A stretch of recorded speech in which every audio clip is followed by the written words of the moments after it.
Impact of economic freedom. The definition of economic freedom. Economic freedom is the fundamental right of every person to control his or her own labor and property. In an economically free society, individuals are free to work, produce, consume, and invest in any way they please, with that freedom both protected by the state and unconstrained by the state. Economic freedom is an important factor in all global economics. Without economic freedom, there can't be political or civil freedom.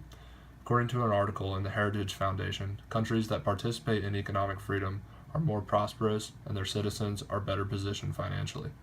Our group researched 3 countries and tested this theory. We studied the economic factors of the United States, China, and Mexico. All of these 3 countries are participants in economic freedom to some level. Why is economic freedom important? First, it allows for political and civil freedom. Second, countries are more prosperous.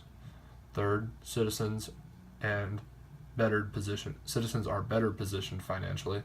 And lastly, it allows for growth and prosperity.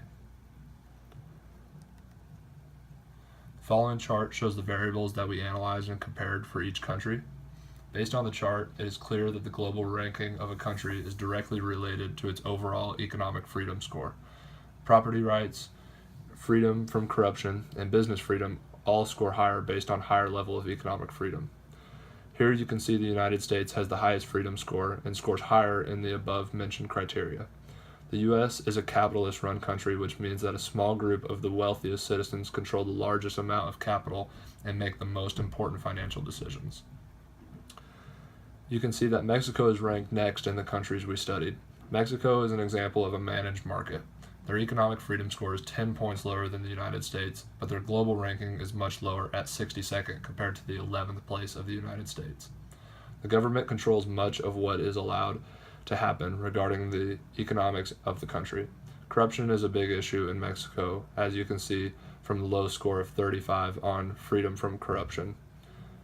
Property rights score of 50, which indicates that citizens have a moderate chance of acquiring and retaining personal property.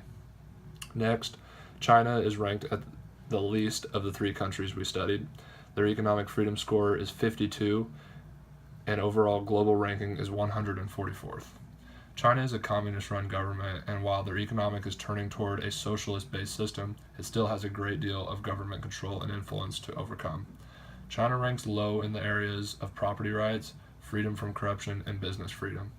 Despite those factors, China has the highest level of foreign direct investments from outside countries of the 3 compared.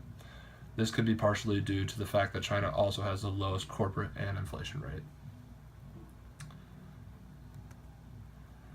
Organizations for economic freedom. The first is the World Trade Organization, the only global international organization dealing with the rules of trade between nations. The World Bank, an international financial institution that provides loans for developing countries and capital programs. International Monetary Fund, an organization of 189 countries working to foster global monetary cooperation, secure financial stability, facilitate international trade, promote high employment and sustainable economic growth, and reduce poverty around the world. All 3 countries are going through economic change, but despite the level of changes in each country, the theory of economic freedom holds true. Trade freedom is directly linked to overall prosperity and the level of poverty in any given country.